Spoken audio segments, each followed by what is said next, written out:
Sveiki visi, kas šiandien prisijungėte paklausyti mūsų įrašo, mūsų video. Šitas kanalas, pakartosiu, kad yra skirtas tam, kad žmonės klausydami įvairiausių metodų, įrankių, technikų galėtų atsirinkti savo labiausiai patinkantį arba pabandyti to, ko neišbandė, nėra girdėję ir pagerinti savo savijautą, savo gyvenimą.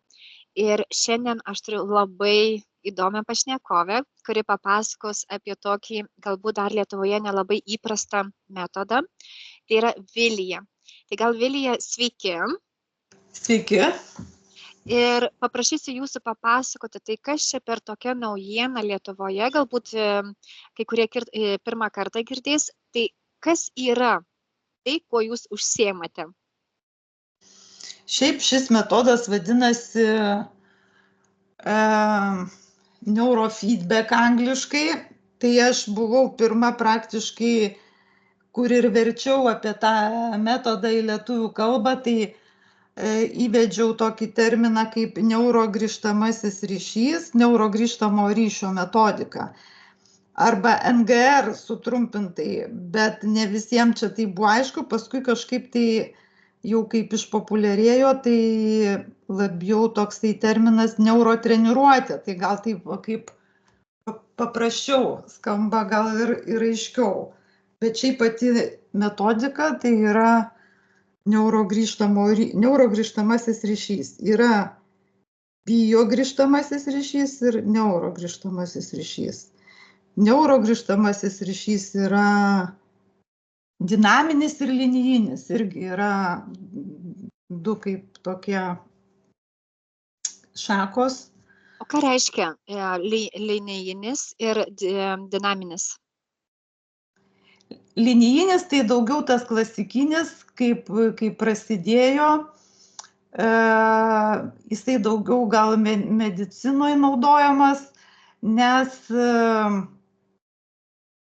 kaip pasakyti, pirmiausia yra, kaip aplamai vyksta tas metodas. Tai yra sensoriai pridedami prie galvos, jutikliai tokie laidukai ir žodžiu, ir yra dėžutė tokia stiprintuvas, kuris sustiprina tą mūsų smegenų impulsą ir per kompiuterį programa, reiškia, seka tos impulsus, yra kaip ir mediciniškai nustatyta maždaug kaip normaliai smegenys dirba, kokiu intensyvumu.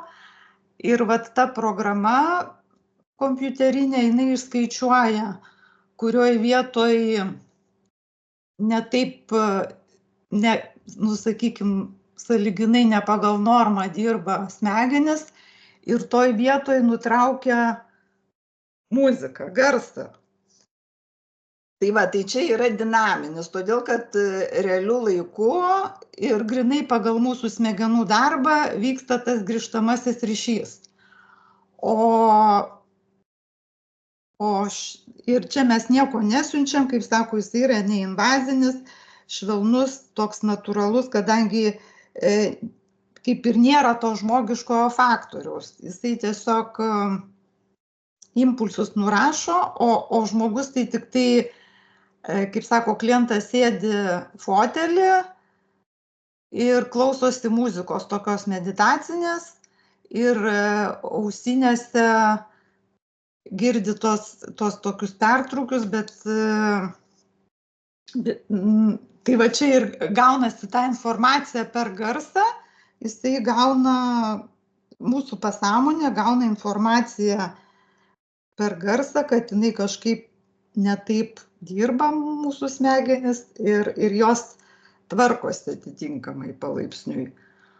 O tas linijinis tai yra jau daugiau diagnostikos, jau yra diagnozuojama, reiškia irgi nurašoma jūsų smegenų darbas ir tada jau žmogus išanalizuoja, kad ten kažkokių tai alfa dažnių tai per daug, ar per mažai, per silpni, ar per stiprus. Ir ar ten, pavyzdžiui, teta, delta, žodžiu, atitinkamai. ir parenka protokolą. Yra, reiškia, pagal tam tikrą diagnostiką smegenų, reiškia, tokiu parenku protokolą, tai va dabar ten stiprinsim alfa, silpninsim ten teta ar beta, nu tai tiesiog, kur čia yra minusai tie, kad labai priklauso nuo pačio to terapeuto profesionalumo, patirties, kaip jis parinks tą protokolą. Gal kai kuriais atvejais ir greičiau ir efektyviau kažkas bus, bet yra labai didelė tikimybė perspausti tas smegenis, kai sako. O ką jūs turite omeny protokolas? Tai čia, ką reiškia tas protokolas? Ar jisai turi parinkti atitinkamą muziką? Kaip tada tos smegenys yra balansuojamos, jeigu yra išsiderinę? Protokolas reiškia, kad bus vieni smegenų signalai stiprinami, kiti smegenų signalai silpninami. O kokiu būdu jie bus tie silpninami arba stiprinami? Nu tai per garsą. Tai reiškia, bus parenkama muzika, ar ne? Ir tada per tą muziką jau bus derinama ta smegenų veikla, taip suprantu? Nu panašiai, taip. Aha. Tai reiškia, kad jeigu aš ateinu ir aš galiu pasirinkti arba vieną procedūrą arba kitą procedūrą, ar ne? Ar jinai... Ne, čia yra jau skirtingi aparatai, kaip sako, skirtingos sistemos. Tai... Aš noriu pasidalinti savo galbūt patirtimi, Vilija. Aš irgi pabandžiau vieną kartą, kad tiesiog žinočiau, apie ką aš kalbu, ar ne, arba apie ką aš kalbėsiu. Tai aš pasidalinsiu su žmonėmis, ką aš patyriau. Tai man buvo irgi prijungti tie laidžiukai, tie aparačiukai ir tiesiog paleista muzika, kurioje aš girdėjau tiesiog tokius, kaip ir jūs minėjote, nutrūkstamus garsus. Tai čia reiškia tiesiog buvo dirbama tuo pirmojo atveju, kai pati programa pagal tam tikrą algoritmą, kurioje yra įvesta ta tokia kaip ir teisinga nervinė sistema, ar ne? Tai reiškia, mano smegenys per tą muziką tvarkė neuronus ir jų tinklus, kad stabilizuotų tą algoritmą. Taip? Taip, panašiai. Esmė tokia, kad, pavyzdžiui, mūsų smegenys įskiria elektromagnetinės bangas, ar ne? Visą laiką yra impulsai eina mūsų smegenyse. Ir kada sustabdomas garsas, smegenis sekundės dalį sustoja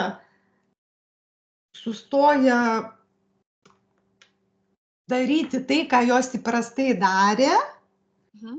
Ir, kaip sako, sekundės dalį sustabdo tą elektromagnetinį impulsą, bet jisai kažkur tai turi nutekėti. Tai jisai tada į šoną nuteka, daleiskim. Arba vėl teka tą pačią linkmę, kadangi vėl muzika paleidžiama. Tai smegenim toksai kaip ir duodamas signalas, jos sustoja, jom kaip šokas, o kodėl čia mane sustabdė? Ir tada vėl paleidžia tą impulsą. Tai taip gaunasi, kad po truputį smegenis pradeda tekėti, kaip sako, elektromagnetinės srovė pradeda tekėti kita linkme, negu kai buvo įpratusi. Tai reiškia, smegenys kaip ir savotiškas chaosas yra, kai prijungiami tie sensoriai ir paleidžiama muzika, tai paleidžiamas tokia vibracinė eilė, kuri tvarko smegenis pagal tam atstatinėjant į vietą, ne? Bet turi būti paleista programa, pagal kurią tvarkytų smegenis. O šitoj programoj, toj muzikoj, kas įstatė tą algoritmą, iš kur žinoti, kokia smegenų veikla yra ta teisinga, pagal kurią tvarko paskui šitas aparatas smegenis? Ne, jisai būtent mūsų metodas nieko netvarko. Ta prasme, jis tik duoda informaciją, kad smegenys kažkaip netaip dirba, bet jos pasirenka, ar keisti tą impulsą, ar nekeisti. Todėl šitas metodas yra neinvazinis, jisai yra natūralus, todėl kad nieko neverčia daryti. Tiesiog pačios smegenys tik tai tą sekundės dalį sustoja ir tai sustabdo tą programą, ką jos buvo įpratę daryti. Aha. Tai čia apie tai, ką jūs kalbėjote, alfa, teta ir delta, beta, visi šitie, ar ne? Ar tuo pačiu metu ir balansuoja tą santykį? Tie visi dažniai vyksta tuo pačiu metu, viskas vyksta. Bet čia toks sudėtingas procesas, kad čia, kaip sako, sunku išaiškinti, daugelypis labai yra, bet esmė tokia, kad smegenis, mūsų pasąmonė, kaip čia pasakyti, tas nutraukimas, mes vis dažniau būname čia ir dabar. Čia vat kaip tas yra, kai mums sustabdo tą sekundės dalį, tą įprastą mūsų smegenų veiklą, staiga atsiranda tas langelis, kur išeiti pasąmoniai, ta prasme, pajausti, kas iš tikrųjų yra. Nes mes visą laiką daugumoje sukam mintis, tos minčių ratus apie arba praeitį, arba ateitį. O kada mums nutraukia tą muziką, smegenis tą sekundės dalį pabūna dabarties momente.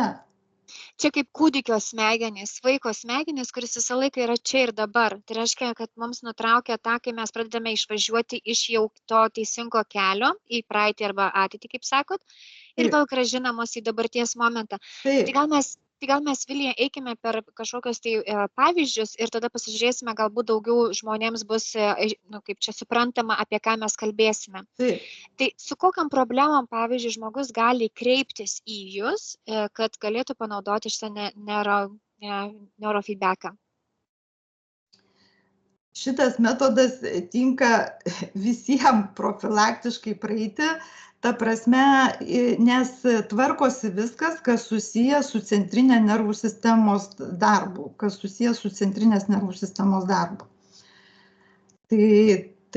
O labai daug kas susiję.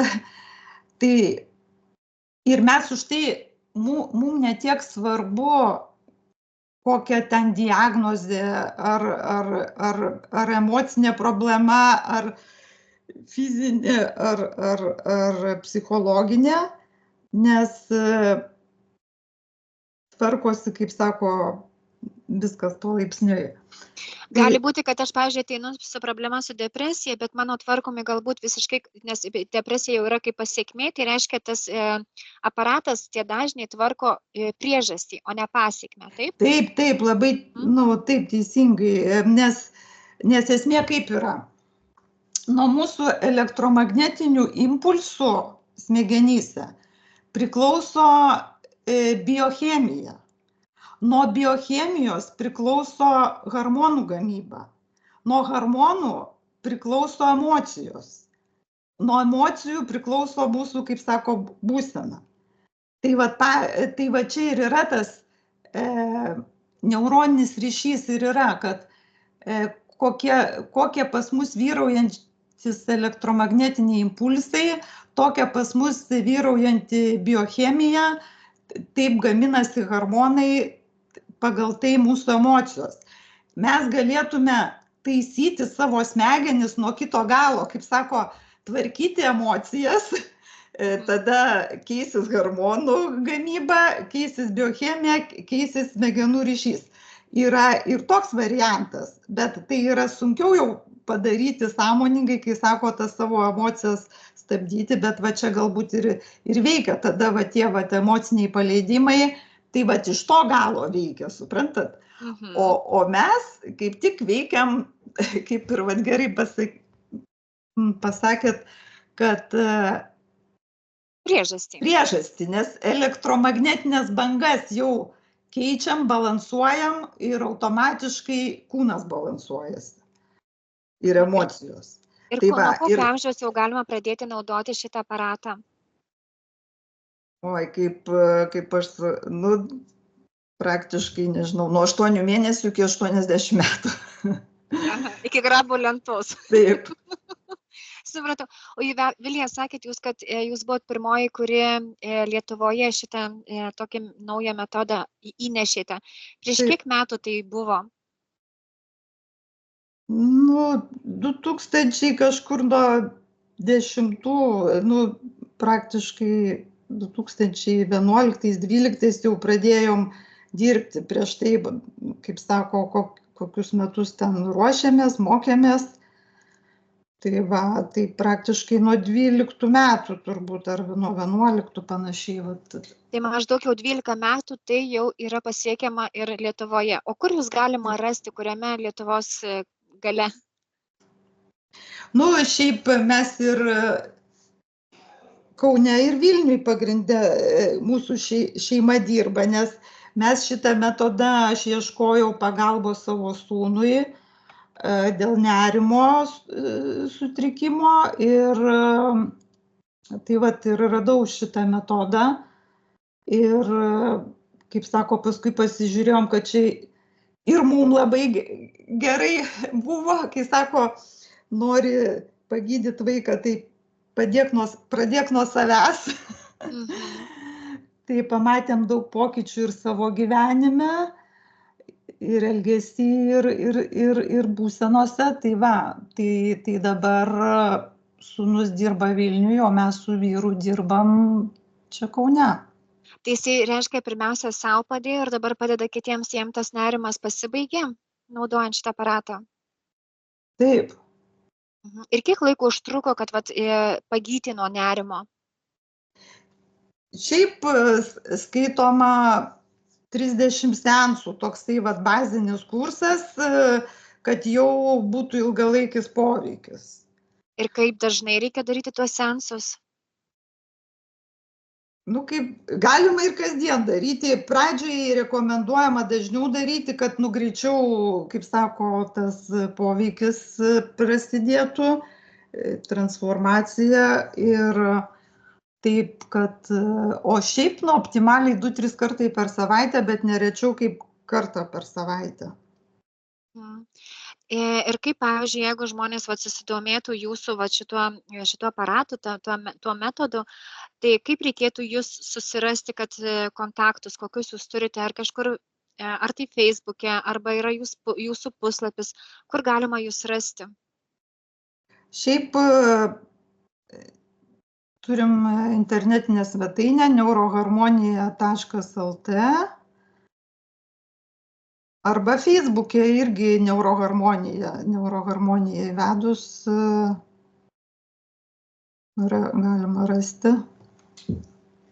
Tai mes galbūt įkelsime į komentarus nuorodas, ar ne, kur galima ir svetainę apsilankyti ir Facebook'e jūs surasti. Ir ar galėtumėte daugiau papasakoti, kas į jūs kreipiasi, kokių galbūt turite sėkmės istorijų? Taip, tokių tikrai galiu papasakoti įdomių tokių atvejų, nes iš tikrųjų veikia labai skirtingai, labai individualiai visus. Ir dar kas įdomu, kad pavyzdžiui, kartais žmogus ateina, čia kažkaip, kažkur paskaičiau, susidomėjau, dėl įdomumo noriu, problemų neturiu, bet čia tiesiog dėl įdomumo. Ir paskui paaiškėja, kad kaip pasišalina programa, tai yra, kaip pasišalina problema, žmogus sužino, kad jis turėjo tą problemą, pasirodo. Kaip dažnai tokios baimės, kaip šunų baimė, aukščio baimė, irgi toks labai įdomus atvejis buvo, kad toks vienas verslininkas ėjo, kaip ir, pagrindė tai ateina ten atminties pasigerinti arba nerimo kažkokie sutrikimai, nerimas sustiprėja. Ir jis paėjo ten gal kokį 10 seansų ir paskui dingo, kadangi, kaip verslininkai jie ten užsiėmė ir nelabai jam išeina ten reguliariai lankytis. Ir mes jį susitinkam po kokių pusę metų. Jisai parduotuviai taip atsitiktinai ir jis taip pribėga prie mūsų kaip prie šeimos narių, sako, ką jūs man padarėt, sako, čia tik jūsų dėka, sako, dingo aukščio baimė. Ir, pasirodo, po pusės metų jisai išvažiavo slidinėti į Italiją, į tą vietovę, kur pastoviai visą laiką slidinėja. Ir kaip anksčiau, tai būdavo jau šeima visa užlipusi kalną, o jisai papėdėjai, ten su vyrais, kaip sako, fleškutę geria, čia tipo atsipalaiduoja taip. Ir ten visa šeima jau laukia jo, o jisai vis nepasirodo ant to kalno, pats paskutinis, jau gerokai išgėręs, tik tada ant kalno, kaip sakau, drąsos įgauna užlipti. Jo. Ir staiga, po mūsų tų seansų, kai nuvažiavo, sako, žiūriu, aš pats pirmas užlipau į tą kalną ir dar iš šeimos narių juokiuosi, tai ką jūs čia bijot? Ir paskui jisai taip tik susivokė, sako, bet palauk, ašgi fleškos to savo neišgėriau, ir kaip aš čia į tą kalną užlipau. Tai tik tada jisai suprato, kad jisai taip alkoholiu slopino tą savo baimę. Ir dėl to mūsų seansai padeda daugam nuo priklausomybių, todėl kad praranda prasmę gerti tą alkoholį, nes, baimės nebeliko, tai nieko ir man gert, slopint tą baimę, žodžiu, kaip tokie variantai. O nuo įvairių priklausomybių, tarkim, nuo rūkymo, nuo apsipirkinėjimo, nuo maisto, to emocinio valgymo, ar irgi padeda šitas aparatas? Taip, bet aišku, tos priklausomybės, jos, daugiau seansų reikia, jos, kaip sako, įsisenėja. Žiūrint, kiek įsisenėja, kaip sako, kuo ta problema, kaip ir sako, daugumoje lūpasi kaip svogūnas. Pirmoje eilėje pasišalina tos problemos, kur įgytos paskiausiai, kur netiek įsitvirtinę, jos nukrenta ir daugumoje tas procesas vyksta taip banguojančiai, kadangi viena kažkokia problema nukrito, žmogus iš karto pasijuto geriau keletą dienų, o paskui atseit kaip ir vėl atkrito, bet realiai tai jam nepablogėja, bet pradeda kilti, atsidaro vietos, atsidaro erdvė, lysti tai gilesniai, kur giliau buvo nukišta ta problema, ta emocija, tai ta išlenda ir, žodžiu, ir taip lupasi kai svogūnas, kaip sako. Tai reiškia, po truputėlį reikia eiti į tą gylį, kur yra vėl ieškoti tos šaknies, bet nenuėjimus tų sluoksnių paviršinių problemyčių, tos problemos neina pasiekti, reikia pirmiausia nuvalyti ir tą šaknį pagauti, ar ne?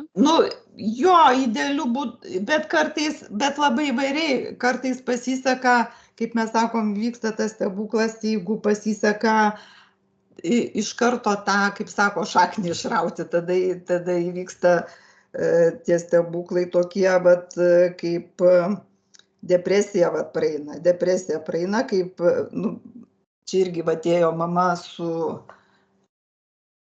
dukra ir irgi toks įdomus atvejis buvo, kadangi dukra buvo po komos ten, žodžiu, labai stiprioj komoj buvo ir mama ėjo dėl dukros.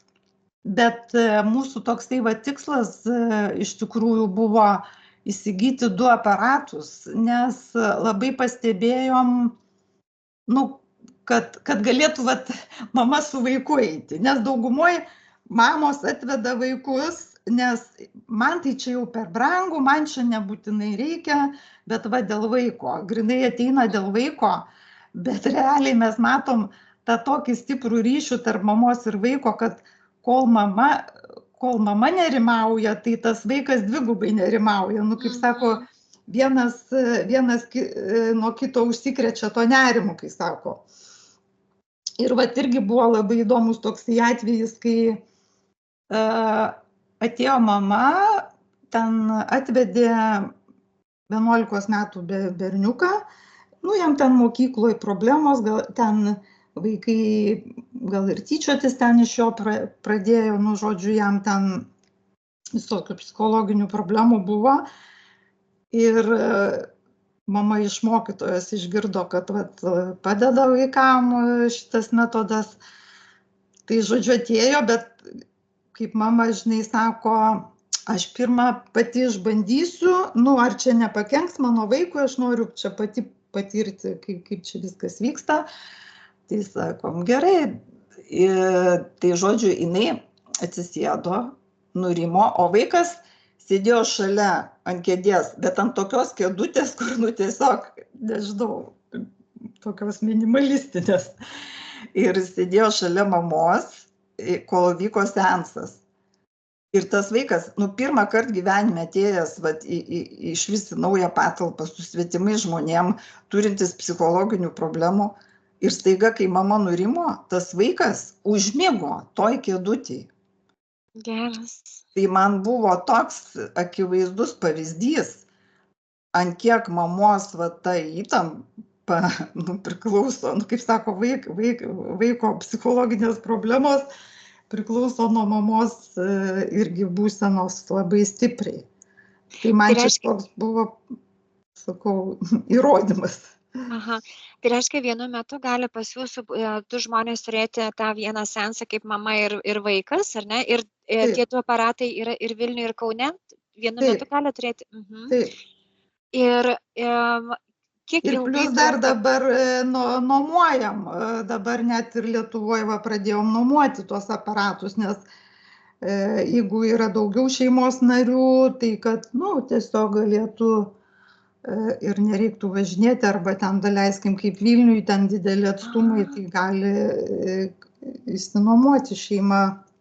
Puikiai idėja, nes jeigu, pavyzdžiui, aš visai kitame Lietuvos gale gyvenu, tai man privažinėti ten į savaitę 2 kartus, tai yra sunku, tai galima išsinuomoti. Pasako, o kiek trunka vienas seansas, kiek trunka laiko, kiek tos muzikos reikia klausytis? Truputėlį daugiau kaip 30 minučių, 32,5 minutės, žodžiu. Nu tai 45 minutės taip vidutiniškai skiriam laiko žmogui, nu taip kas valandą ateina klientai. Žodžiu, tai va, 45 minutės, tai 30 minučių reikia gulėti ramiai ir klausytis muzikos.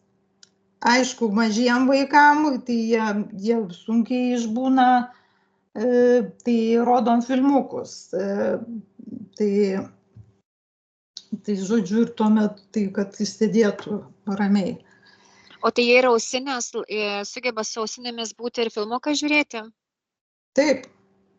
Tai čia neprieštarauja smegenys, nes vis tiek, kai žiūrime filmuką, tai smegenys irgi aktyvios yra, tai jos vis tiek sugeba dirbti tą programą savo darbą, kol vaikas filmuką žiūri, ar ne? Taip, ir mes tą filmuką būtent leidžiam per programą, nes informacija eina per garsą. Tai tas svarbu, kad filmuko garsas eina per ausines ir čia nesvarbu, ar muzika, ar filmuko garsas, čia neturi reikšmės, nes esmė informacija tie pertrūkiai duoda smegenim. Ir šita programa, kuri tvarko smegenis, jinai yra visą laiką vienoda visiems žmonėms? Taip, visiems vienoda. Ir kaip jūs sakėte, tai čia mes dabar pašnekėjom apie tą pirmąjį variantą, o tas, kur sakėt linijinis, tai jau čia pats žmogus savo namie turbūt nepadarys tą protokolą savo surašyti, jau čia turėtų būti jau su žmogum, kuris Taip, jau čia turi būti Mhm. labai tiksli diagnostika, kas iš tikrųjų, kokie dažniai ten per dideli ar per maži ir labai tiksliai parinktas tas protokolas, ta prasme stimuliacija ir reikia labai sekti būsenas, nes labai galima perspausti. Nu, kaip pavyzdžiui, vat yra tokie, gal esat girdėję, binauriniai ritmai, tokie lankeliai yra. Mhm. Tai va čia vat ir yra kaip pavyzdys linijinio neurofeedbacko, nes kaip pavyzdžiui, tuo atveju tai tenai leidžiama vat, reiškia, garsas 110 Hz garsas. Ir reiškia vienoj ausy 100, kitoj 110, o reiškia smegenys gaudo 10 Hz dažnį. Reiškia smegenys gauna tik 10 Hz dažnį. 10 Hz dažnis yra skaitomas yra tas alfa dažnis, kurisai yra praktiškai, nu, daugumoje atveju jo trūksta, bet ne visiems. Tai vat vėlgi, jeigu man netrūksta to alfa dažnio, tai aš galiu perspausti. Jeigu aš gaunu per daug to alfa dažnio, man kyla nerimas. Suprantat? Tai čia reikia labai gerai žinoti smegenų veiklą ir biofiziką, ir biochemiją, ir labai daug dalykų. Ir gali kaip ir pakenkti. Nu, ta prasme, tada tu užaktyvinsi tą alfa dažnį, prasidės nerimas. O tu užsidėjai tą lankelį, kad nusimt tą nerimą. Tai žodžiu, nu, nepasieksi norimo poveikio. Tai tada turėsi vėl kažkokį tai dėtis lankelį, kad tau mažintų tą protokolą rinkti, kad tau mažintų tą alfa dažnį, tą 10 Hz. Tai, žodžiu, labai sudėtinga su tais protokolais, tai už tai daugumoje tik tai medicininėse įstaigose tą daro, bet ir tai tik vakaruose, o ne rytų Europai, nes Bet jūs tai darote? Turtingos šalis gali tą sau leisti, daryti tokius eksperimentus ir tyrimus, o čia jau yra pritaikyta būtent, kad buitiniam lygmenį galėtum balansuoti smegenų veiklą. Ir dar labai priklauso, kad vat apie alfa dažnį kalbant, tai alfa dažnis tas ir yra. Jisai yra, dėl ko mums svarbus, todėl kad alfa dažnis yra jungiamasis dažnis tarp sąmonės ir pasąmonės. Ir kaip jisai yra nukrypęs, kai sako, neintensyvus, dėl to ir nėra mums komunikacijos tarp sąmonės ir pasąmonės. Todėl kartais tai būna, kad žmogus labai, kaip sako, protų vadovaujasi, jisai viską žino ir taip, bet, kaip sako, emocijų, jausminiam lygmenį jau jam sunku ir savęs gali nejausti, ar ne? Taip. Ir Vilija, jūs darote šituos linijinius, ar ne? Jūs sukuriate žmogui šitą dažnių liniją, kad sutvarkyti, subalansuoti smegenis. Ne, čia tas mūsų yra dinaminis, tai ir yra, kad jisai kiekvieną kartą, jisai prisitaiko prie tos dienos smegenų veiklos, kai sako, tai jisai realiu laiku daro tos pertraukius ir duoda pasąmonę informaciją. Ir daleiskim, jau kaip kažkas tai susitvarko, jis nebekabina, ta programa nebedaro pertraukių toj vietoj, kur jau subalansuota yra, o tada kitą vietą treniruoja. Tai jo, bet aš tai suprantu, kadangi jūs pasakojate apie šitos du metodus, tai yra tą dinaminį ir tą linijinį, tai pas jūs nėra taip, kad tas linijinis, kaip sako, čia tik vakaruose. pas jūs Ne, nėra ne, to. ne, čia nėra linijinio. Supratau, nes aš galvoju, kad pas jūs yra galima arba tą Ne, ne, pasirinkti. ne. O galit pasakyti, ko skirtumas, pavyzdžiui, jeigu, tarkim, kokia problema jau grynai jau sakytumėt, kad su dinaminiu neįmanoma tvarkyti, jau reikia žiūrėti į tą linijinį, tvarkyti smegenis. Kokia tai, vat, kokios pasiekmės, problemos kokio žmogaus turėtų būti, kad susidurėjom tokį bendrą vaizdą. Nu, turėtų būti labai jau žinotum konkrečiai savo problemą, kad ten, kažkoks ar nerimas, ar kad tikrai, pas mane padidėja ten tie dažniai, ar tie sumažėja. Žodžiu, ten toksai iš principo. Nes jeigu yra toksai paprastesnis namų sąlygomis dinaminis ar ne metodas, tai kam tada man iš viso, tai kam tas linijinis yra sukurtas? Kokiai problemai tenais? Tai pradžiai jis ir buvo sukurtas kaip linijinis. Supratau, tai čia yra tiesiog jau tokios... Pavyzdžiui, epilepsija, pradžiai jis buvo kūriamas dėl epilepsijos, nes kaip epilepsijos yra tie židiniai, tai buvo jau tada tiksliai, tas linijinis, tai gal ir, sakykime, gal tikslingiausiai būtų su epilepsija, nes yra tas epilepsinis židinys ir tada pritaikoma tas protokolas, kad apeiti tą epilepsinį židinį, žodžiu, tai kad nebebūtų neuroninių ryšių, kurie kliudytų būtent tą epileptinį židinį. Čia panašiai, kad įsivaizduoti, kaip vyksta tas neurogrįžtamasis ryšys, tai dar gal taip sakyčiau kaip pavyzdį, kad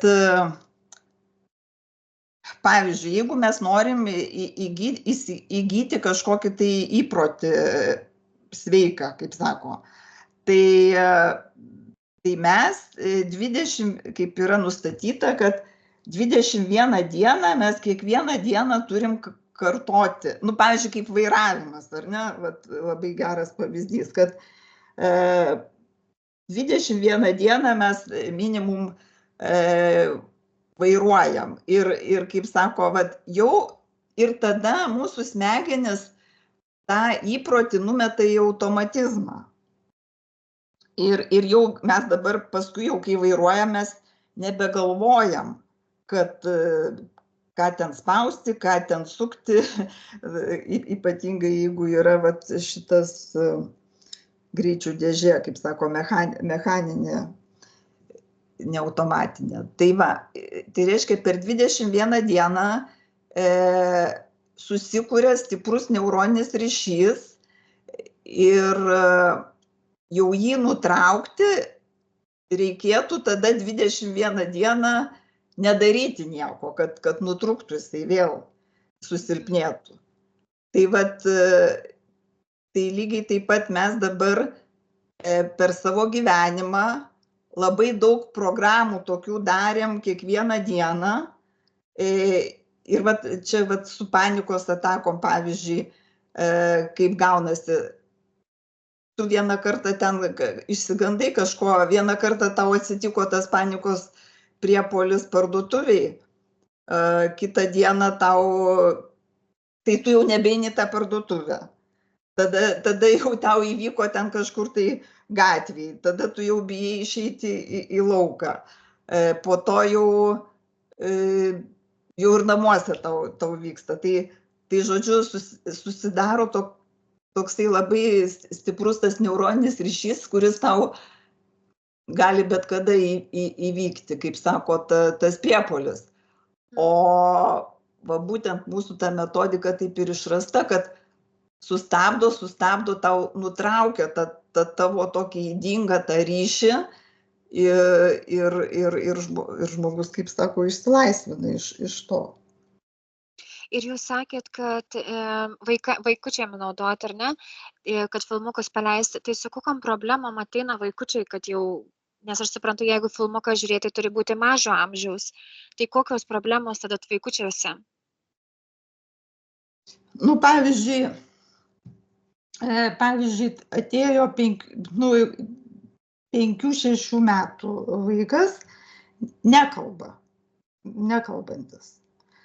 Tai išaiškėjo, kad, nu ir praėjusiai ten 10 daugiau seansų pradėjo kalbėti. Bet kas įvyko? Ne visi tai pradeda kalbėti, bet jo atveju tai tas įvyko, kad kai jam buvo 2-3 metai, jam labai skaudėjo, supuliavo dantis priekiniai. Ir žodžiu, jį paguldė į ligoninę, ten, žodžiu, darė operaciją, buvo skausminga medicininė intervencija, kur ten valė tą pūlinį, viską. Ir jisai kelias dienas negalėjo priliesti su liežuviu prie gomurio, prie tos vietos, prie dantenų, kur jam ten skaudėjo labai.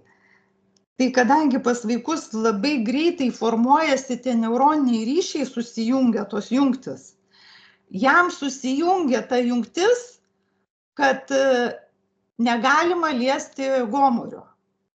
Ir viskas. Ir suakmenėjo, nu kaip ir sustingo tas gomurys ir vedė ir pas logopedus, ir ko nedarė, niekas kaip sako, niekas nepadėjo. O atėjo į mūsų tą metodiką, būtent tas buvo susilpnintas, tas ydingas susidaręs ryšys, atsileido gomurys ir vaikas pradėjo kalbėti. Tai Wow. Tai va čia apie tai, kad, kaip sako, kodėl padeda nuo streso, nes kai įvyksta kažkoks tai nelaimingas atsitikimas, ar ne, įvyko baisus stresas, nu, daleiskim, kažkas tai mirė ar žuvo netikėtai ar tikėtai, nu, kaip sako, kiekviena mirtis paveikia mus. Tai ir daleiskim, nu, jeigu labai artimas žmogus išėjo ir jeigu būtent tu kiekvieną dieną galvoji apie tą netektį, apie tą mirtį, apie tą sielvartą, tai būtent mėnesį laiko, jeigu tu kiekvieną dieną galvosi tas nerimo mintis, tas liūdnas mintis, mūsų smegenis labai tausoja energiją. Tai jos supranta, kad čia mums labai svarbu, pasąmonė supranta, kad čia mums labai svarbi emocija, labai svarbi būsena. Ir numeta tą į automatizmą. Ir taip ir gaunasi, kad jau po to tu sąmoningai jau nebegali valdyti tos būsenos. Mes jau prisirišę prie tų išgyvenimo jausmo. Taip. Ir dėl to, faktiškai sakau, jeigu tu norėtum tos būsenos atsikratyti, tau reiktų tą mėnesį negalvoti visiškai apie tai, jeigu taip sąmoningai galėtum padaryti. Bet kadangi tai automatizmas, tai net neina to pagauti, kai jau tą mes išgyvename vėl. Taip, būtent. Tai šita metodika ir padeda stabdyti tas automatizmo būsenas, tą vidinį stresą, kur kaip ateina žmogus, sakom, nu čia padeda nuo streso. Tai kad aš nestresuoju, bet esmė tai, kad yra tas vidinis stresas, kuri jau sukasi ta programa. Tai būtent ta metodika būtent tokiu būdu ir stabdo tas automatinės pasąmoninės programas ir tada žmogus kaip ir atsibunda, kaip ir gaunasi sąmoningumas labai kyla dėl to, kad... Taip, tai aš gal dar labiau, dar irgi, ką jūs pasakėte, akcentuosiu, kad pavyzdžiui, nes mes netgi irgi kartais nei iš šio, nei iš to per pilvą pereina kažkoks nerimas. Reiškia, tas nerimas, jisai jau mūsų kūnas ir protas sureagavo į mintį, kurios mes net neužfiksavome, nes jinai yra automatinėme režime, tai yra pasąmoniniam protų lygmenyje, kurios mes nevaldome. Mes tais galim pagauti jau jausmą, kuris jau yra iš tos minties. Tai Tai vat, kai jūsų aparatas, kaip sakote, kai jisai tuo metu čia ir dabar skanuoja smegenis ir jau eina ta mintis iš automatinės tos programos, kad jau pagamintų tą hormoną, tą nerimą, pavyzdžiui, jau jinai skelia, stabdo smegenis, kad to jausmo nebūtų. Ir va tokiu būdu mes išeiname iš įpročio jausti šitą jausmą, kuris ateina iš automatinės programos. Taip, labai, va būtent labai gerai išaiškinot jo. Aiškiau gal negu kaip aš čia. Aš jums, nes čia yra iš tikrųjų labai sunku paaiškinti pačios programos, bet bendromis jėgomis mes pabandysime žmonėms paaiškinti. O Vilija, pavyzdžiui, vaikai, kurie turi mikčiojimo, arba netgi ir suaugę, kurie mikčioja nuo pat vaikystės, arba kurie tie tikai, man labai įdomu apie mikčiojimą ir tiką. Ar, pavyzdžiui, kai būna balsiniai tikai, ar ne, kur vaikas arba dar, ar kažkokia būna, arba kaip kūno tikai, ne tik tai akies, kaip mes turime jau pervargimo, ar ne, tuos tikus, bet aplamai, kur čia yra jau net stipriai kūnas reaguoja. Ar įmanoma padėti tokiems vaikams? Įmanoma, bet sakau, tada reikia, kai stipriai įsitvirtinę tos jungtis, tai, reikia ir daugiau tų seansų, ta prasme, kad pavyzdžiui, kad užaugtų naujas baltymas, reikia 4-6 savaičių, kad susidarytų nauja ta neuroninė jungtis. Tai vidutiniškai, tai reiškia 2-3 mėnesiai. Tai minimum 2-3 mėnesiai reiktų treniruotis. Ir vėlgi, tie pertrūkiai, čia tą dar reikia suprasti, kad tie pertrūkiai per sekundę, informaciją gauna smegenis, sakykime, 256 kartus per sekundę. Tai mums sąmoningai užfiksuoti šitą praktiškai neįmanoma. Bet pasąmoniai tai yra niekas, nes pasąmonė milijoną operacijų daro per sekundę. Tai dėl to tas procesas, vieniem greičiau vyksta, kitiem lėčiau, nes tas 256 kartai per sekundę nėra daug. Tai vieną kartą tą kabiną, kitą kartą tą kabiną, tai tiesiog eigoj viskas matosi, kaip vyksta. Vieniem labai greitai ir sėkmingai, kitiem ilgiau užtrunka. Bet mes šnekame apie tai, kad įmanoma, taip, nesvarbu, kiek seansų tai užtruktų, bet vaikui tokiam padėti vis dėlto įmanoma. Įmanoma, pavyzdžiui, ėjo pas mus toksai berniukas, ten mama vedė, ten su vystymosi sutrikimais, ir jie praėjo ten tą kursą, jam kaip ir gerai viskas buvo, o paskui jis pradėjo eiti į darželį ir pradėjo mykčioti. Tai būtent atvedė mama vėl ir jisai truputį paėjo ir baigėsi jam tas mykčiojimas, kadangi jis jau turėjo tą bazinę, tą jau, kaip sako, smegenis atsimena labai greitai. Aš ir noriu pasakyti, kad, pavyzdžiui, jeigu esi praėjęs tą bazinį kursą, tai paskui po kiek laiko, jeigu ir įvyksta kažkokios stresinės situacijos, kur tave kaip ir atmeta atgal, bet užtenka ateiti kelis kartus ir jos labai greitai vėl atsimena, kaip jos turi sveikai dirbti, grįžta, kaip sako, į tą hemostazę ir labai greit vėl susitvarko vėl. Čia reiškia, jeigu jau yra branduolys, tai aplinkui jau kai pradeda norėti dėtis ta plėvė, jinai labai greitai yra pašalinama dėl to, kad jau branduolyje yra visa informacija, kaip turi veikti smegenys. Labai greitai susitvarko su tuo jau norimu dėtis tuo lukštu, kur jūs vadinate. Taip. O dabar, sakykime, jūsų nuomonė, naudojant šitą metodą, ar yra nepagydomų ligų? Nepagydomų tai yra jau skaito, kad šitas metodas nepadeda prie genetinių ligų, jeigu yra jau patologija, kaip sako. Ar galėtumėt pavardinti, kokios tos genetinės ligos būtų, tos patologinės? Tai pavyzdžiui, Dauno sindromas jau skaitosi čia kaip genetinė liga. nors keletą mamų vedė vaikus ir su Dauno sindromu, tai kai sako, jau tu ne Dauno kaip sako, nepakeisi, bet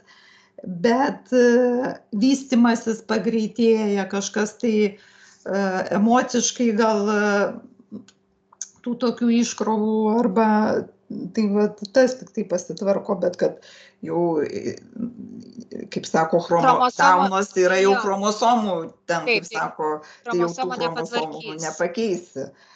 Arba kitas dalykas, jeigu yra vartojami psichotropiniai vaistai daugiau negu 5 metai, tai realiai irgi maža tikimybė, kad kažkas pasikeis, dėl to, kad kaip yra nustatyta, kad virš 5 metų naudojant psichotropinius vaistus jau įvyksta patologiniai pokyčiai smegenyse ir irgi jau mūsų metodas, kai sako, nelabai ką padės.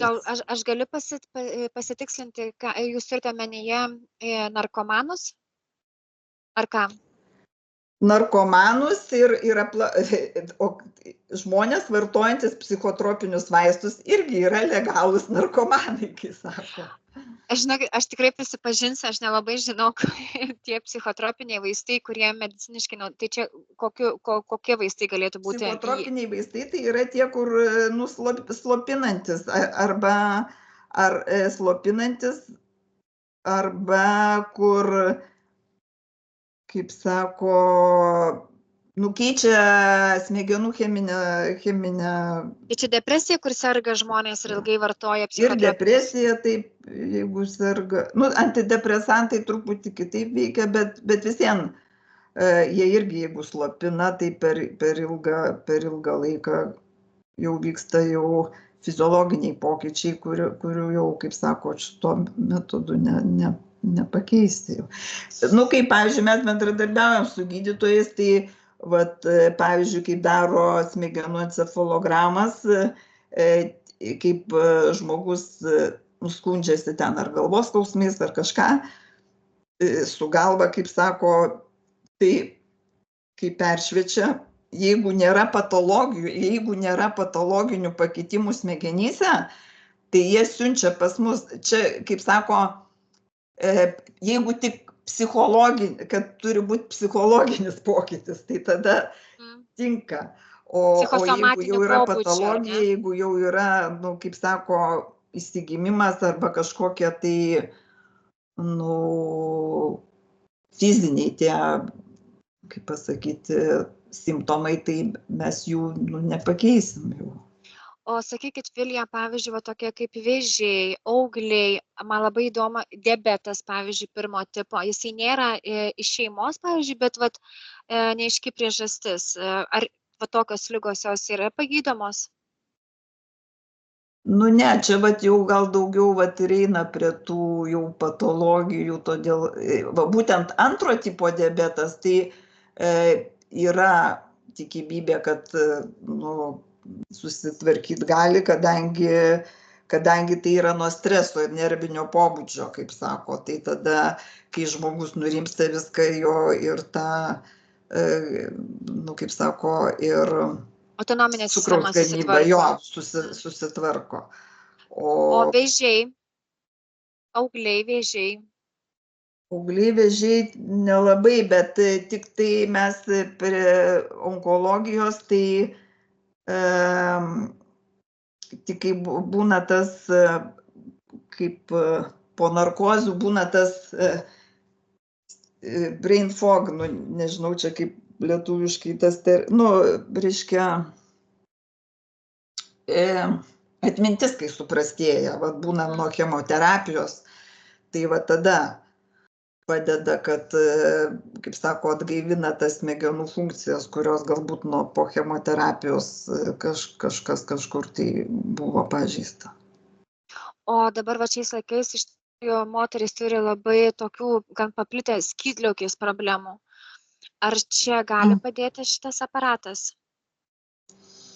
Jo, skydliaukė, sakau, jeigu tai yra nervinio pobūdžio kažkokia nuo streso, kaip sako, ta skydliaukės veikla yra ten suaktyvinta ar nusilpusi, tai taip,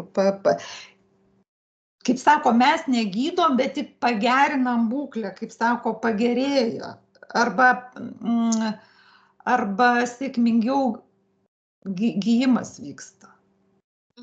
Bet vis tiek reikėtų galbūt šiek tiek ir naudojant šitą metodą, šiek tiek sąmoningai pakreipti irgi savo gyvenime, irgi padėti savo smegenims. Tai jeigu aš, pavyzdžiui, pabūsiu pas jūs pusę valandos seansą ir paskui toliau save kritikuosiu, neigiamai mąstysiu, burbuliuosiu, aš vėl grąžinsiu tas savo smegenis į tą tokį negatyvų momentą. Taip, labai teisingai jūs pastebėjo, taip, būtent, kad po to seanso mes, kai sako, nuimam rastą nuo kelio, palengvinam tą ėjimą, bet žmogus pats visiems turi eiti. Tai va, teisingai, po mūsų seanso tas žmogus jaučiasi nurimęs gerai, bet jeigu jisai grįžta vėl į tą stresinę aplinką, nu tai vėl jį atmeta į tą pradinę būseną. Dėl to, vat irgi teisingai, irgi tada tas progresas vyksta lėčiau, kuo stresinė yra aplinka.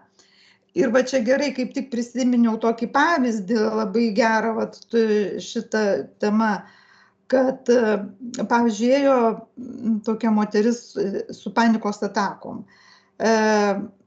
Tiesiog jau kasdien, jinai jau nebegalėjo dirbti, nedirbo, nevairavo, ten mergaitės augino, jau ten tų vaikų net nežiūrėjo, savotiškai jau ir depresija, ir panikos atakos, bet jinai dar vaistų nesigrebė, dar kažkaip vis laikėsi su visokiais valerijonais, ten bandė, kaip sako, ramintis, bet jau buvo ant ribos tiesiog. Tai va, praėjo jinai gal kokį 10 seansų, pradėjo ir vairuoti, ir darbą susirado, ir kaip sako, ant kalėdų jau ir vaikam pyragą su mergaitėm kartu išsikepė. Žodžiu, fantastiniai pokyčiai vyko. Nepaisant to, kad būtent tuo laikotarpiu dar mirė jos ir tėvas, ir uošvis. Tai kaip anksčiau jinai būtų išvis net laikius tokio krūvio. O kadangi ėjo į tas treniruotės, tai nepaisant, kad ir buvo stresinė aplinka, bet jai labai padėjo atsikelti. Ir tai va, ir paskui šita klientė mano po 6 metų man tik tai parašė, kad per tuos 5 metus nė karto jai nebuvo panikos priepuolių. Tai ir įrodo, kad tai buvo ilgalaikis, kad tai yra ilgalaikis, kaip sako, poveikis. Bet tai va, tai po 6 metų jinai man parašė, kad liktai, sako, kažkoks jau vėl nerimas kyla, kaip ir norėčiau pakartoti. Ir žodžiu, kaip jinai atėjo pas mane ir ką mes išsiaiškinom. Esmė kokia buvo, kad taip jinai susitvarkė su tom panikos atakom, bet jinai nepašalino pagrindinės priežasties, dėl ko jai kilo tos panikos atakos. O jai panikos atakos kilo dėl to, kad jinai norėjo skirtis su vyru. Jinai kaip po tų treniruočių, jinai kaip ir suprato, kad, kaip sako, ta šeima sukurta ne iš meilės. Kad tiesiog iš proto, kaip sako, kad jai buvo patogu turėti tą vyrą, kuris ten, kaip sako... Iš skaičiavimo. Taip, girdai, iš skaičiavimo. Ir vis jinai norėjo skirti su tuo vyru ir neišdrįso. Kaip sako, nepakeitė savo gyvenimo būdo, neišdrįso pakeisti. Ir tada vėl po kiek laiko sugrįžo, o reiškia kaip, ir tada jinai nuėjo į darboholizmą. Tai dėl to jai ir prasidėjo tas nerimas, kad jinai pradėjo darbe labai daug dirbo, kaip sako, bijo grįžti namo, ir gavosi toks užburtas ratas, kad namo grįžti nenori, darbe persidirba, ir viskas, jau organizmas nebesusitvarko, psichika, kaip sako, ir vėl kyla nerimas. Tai po tų 6 metų, kai pakartoju, tai ką, jinai išsiskyrė tada su tuo vyru? Tai jinai daugiau nebėjo pas mus, nes suprato, kad ne seansuose jau dabar esmė, o kad reikia tvarkytis, daryti pokyčius gyvenime. Bet vis tiek 6 metus dar sugebėjo išbūti su tuo vyru, be panikos atakų. Taip. O Vilija, jeigu, pavyzdžiui, tarkim, vyras turi problemų, ar ten, arba vyras klausysis, ar jo moteris turi problemų su alkoholiu ir sakys, tu privalai dabar eiti ten į tuos seansus, nes tu esi alkoholikė. Ar žmogui, kuris per prievartą, arba tokio šantažo nepadės, net nesivarginti? Taip.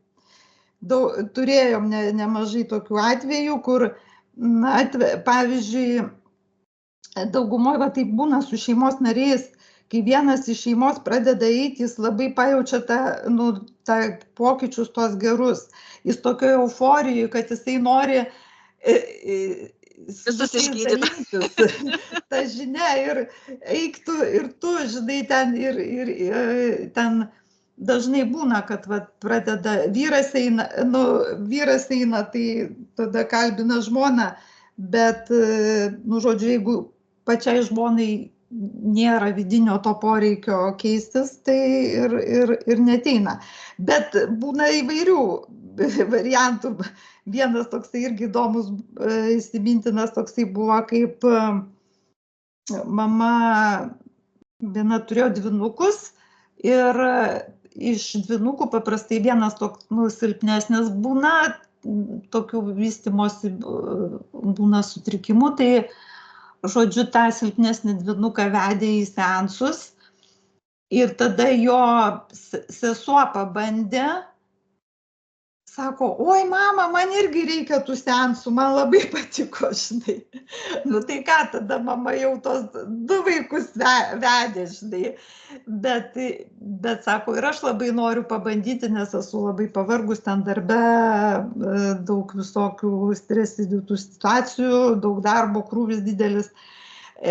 Pradėjo mama eiti, jau 3 iš šeimos eina. Ir visi labai patenkinti rezultatai savo nuotaikom. Ir dabar jie 3 sako, kaip dar būtų gerai tą tėtį atvesti į tą seansą. Sako, bet tai kaip mum jį atvesti? Ir vienu žodžiu, galų gale kažkaip tai, nes sako, tas tėtis mum, kaip sako, rakštis visoj toj situacijai, nes stresuotas, ten irgi daug darbo, vadybininkas ten žodžiu. Griauna idilę šeimos. Jo. Ir buvo tokia šventė, tai buvo faina stebėti, kai besišypsančiais veidais visi 3 atvedė tą tėtį, žinai, pagaliau į seansą. Bet tėtis nesišypsojo. Ir tas taip spiriojos, bet žodžiu, jau dėl šeimos, kaip sako, atėjo.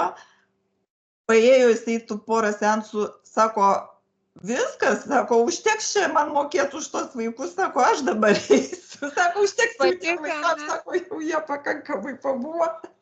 Sako, dabar aš eisiu į tos seansus. Tai taip praktiškai visa šeima sėkmingai pasiterapino. Bet tai kaip fainai iš tikrųjų, kai visa šeima tokį bendrą tą tokią tikslą turi ir vieni kitus tada palaiko. Taip, labai. Nes tada emocinis palaikymas irgi labai daug ką reiškia. Jeigu tu matai, kad kitas sudirgęs yra, tu kažkaip tolerantiškesnis esi. Taip, o be to, kai kyla sąmoningumas, kai kyla vibracijos, tu, kaip sako, labai norisi ir tą savo partnerį, tą šeimos narį pakelti ir kaip jam išaiškinti. Ir pavyzdžiui, buvo toksai dar irgi vienas įsimintinas toks atvejis, kai buvo alkoholik. Ta prasme, jau lankė anoniminių alkoholikų tą klubą. Žodžiu, 7 metus jisai jau lankė ir paskui mums paskambino, kaip sužinojo apie mūsų tą metodą, sako, noriu pabandyti jūsų metodą, Nes kaip ir sako, vat, tie 7 metai kartais būna ta krizė, vat, ta tokia abstinencijos. Ir nesako, nu, pradėsiu gerti, nes, ta prasme, nu, arba jūs mane, kaip sako, išgelbėjat, arba aš vėl pradėsiu vėl gerti, nes, nu, net laikau jau. Nu, ir žodžiu, jis pradėjo eiti, tai 20 seansų jisai praėjo, ja, bet kartais pradžiai truputėlį išjautrėja, pradeda eiti tos emocijos, kadangi išsiderina tam mūsų smegenų veikla ta prasme, kad mes jau savotiškai būnam susidėlioję tas savo emocijas, tas savo žaizdas, tas savo paslėpę, užkišę, kaip sako, tas skausmingas tas emocijas ir jų nenorim jausti. Už tai ir kyla tas nerimas. Ir kada pradeda pradžiai jau tos emocijos norėti išeiti, tai būna tokio, kad ir pyktis kyla, nu toks biški išjautrėjimas gaunasi. Kiti ten verkt pradeda tokie jautresni, nu kaip sako, jos tos emocijos turi išeiti. Ir kai jos sėkmingai išeina, labai po to geri pokyčiai būna. Na ir žodžiu, tas vyras susitvarkė savo tas problemas visas psichologinės ir nebegėrė. Ir su vaikais ryšys atsirado ir viską, visai kitas bendravimas su dukrom ir paskui mes siūlėm tai ir žmonai kartu eiti. Tai žmona nesutiko ir kas įdomiausia, kad jinai pradėjo sakyti, tu visiems pradėsi gerti. Aš netikiu, kad tu išsigydei. Tai tas kaip ir įrodo, kad tai žmonai buvo antrinė nauda, kad tas vyras geria. Nes jinai bijojo jį prarasti ir tiesiog jai atrodė, kad jisai, kai nustos gerti, jisai nebežiūrės į ją. Ir jai buvo geriau, kad jisai geria, negu negeria. Vat tokių dar būna variantų. Jai geriau buvo tas silpnas, kuris bijo pats savęs. Taip.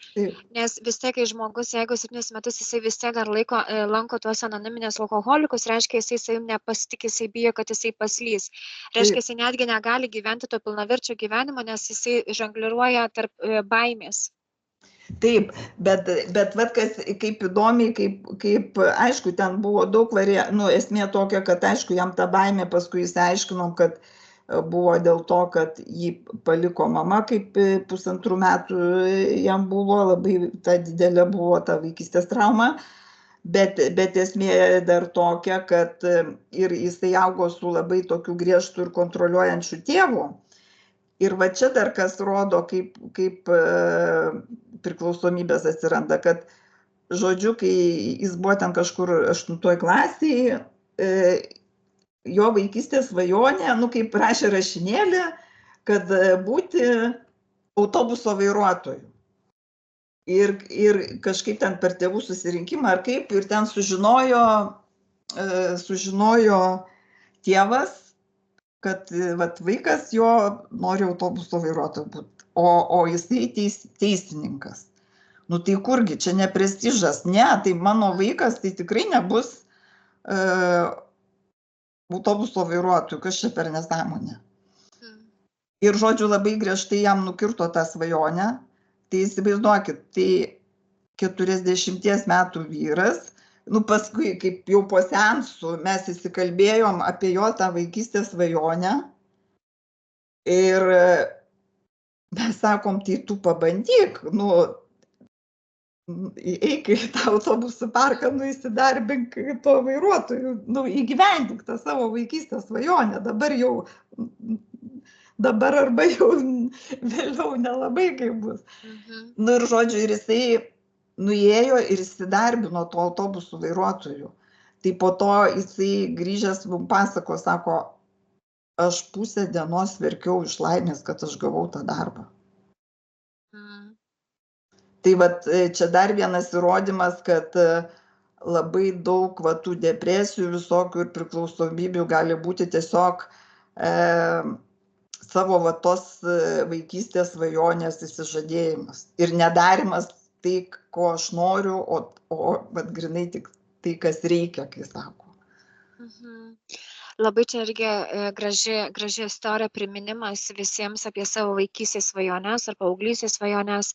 Ir aš dar norėčiau grįžti prie to, vat, kaip jūs pasakojat, kad tų senųjų programų, užslėptų jausmų, tų visų, tai man labai patinka metaforiniai pavyzdžiai, tai galim sakyti taip, kad pas mane yra namas, ne, sutvarkytas namas, labai gražiai atrodo, bet aš turiu rūsį. O rūsyje vat, viskas užslėpta, ten kažkur kažkoks lavonas, galbūt jau pūva ir skleidžia kvapą, ten kažkokios katė, ten pelės numirusios. Ir nors ir mano namas yra labai gražus, atrodo ar ne, bet vis tiek eina kvapas iš to rūsio. Ir tada reiškia, tas irgi aparatas, tas metodas padeda iš rūsio išimti. Tai kol mes tvarkome tą rūsį, kurisai buvo užslėptas ir nematomas, gali būti tuo metu vat, visokių tų nemalonių jausmų, kažkokių va, tokių galbūt ir emocijų žemų, bet tik tai tol, kol yra valoma. Taip. Tai vat, čia vienas toksai iš retesnių atvejų, kai vyko tolygus gerėjimas, tiesiog fantastiškai keletai, bet čia gan reti tokie atvejai, kad tiesiog su kiekvienu seansu, su kiekviena diena vis pirmin, aukštyn, geryn. Tai, o šiaip tai, kaip ir sakiau, bangom, bet vat, tai čia va toksai irgi vyras ėjo ir jam nuo pirmo seanso kilo tokie atsiminimai iš vaikystės, iš ankstyvos ten vaikystės ir paskui su mama, vis kažkokia tai su mama situacijos ir taip ėjo jisai iki paauglystės, kaip sako, tie atsiminimai taip laipsniškai jam ėjo ir vat tvarkėsi jam, kaip sako, jis iš pasąmonės į sąmonę išeidavo tos situacijos emocinės, kur buvo su mama tokios visokios neišgyventos iki galo, neįsiaiškintos ir viskas. Ir jam su kiekviena to seansų energijos vis daugėjo ir daugėjo. Ir dažnai vat, būna taip, kad žmonės kada pasimato tas poveikis ant kitų, kai to žmogaus vat, ilgai nemato, sakykime, koks nors giminaitis ar ten draugas pažįstamas, ir kai pamato tą žmogų po kelių mėnesių, daleiskim, jie labai pamato tą pokytį, sako, ir klausia net, sako, kas tau atsitiko, kur tu buvai atostogų, nes veidas net pasikeičia, nes kai įtampos nueina, tai tiesiog veidas pagražėja. Tai klausia, arba energijos, sako, akis žiba, sako, ką tu darei, kas tau vyko. Tai aišku, moteris tai linkia dalintis, vieni pasako, ką daro ir kaip, o kiti nesako, nes kaip vyrukai jie nelinkia dalintis konkurenciniai kovoj, kaip sako, jie nori turėti pranašumą, tai net ir nesako, ką darė, bet būna malonu jiem išgirsti, kad matosi pokytis. Bet kartais ir aš žinau, kad yra ir gėda, pavyzdžiui, ypatingai vyrams pasakoti, kad jie kažkur kažką daro ir lankosi. Nes netgi ir anksčiau būdavo, kad lankytis pas psichoterapeutą, pas psichologą, tai yra kažkokia tai gėda, reiškia pas tave su galva negerai. Taip. Dabar tai jau plačiau. Turėjau atvejį, kad vyras su žmona atėjo, žmona sako, oi kaip noriu, aš, sako, vieną kartą bandžiau, man sako, tai patiko, sako, aš noriu dar kartą.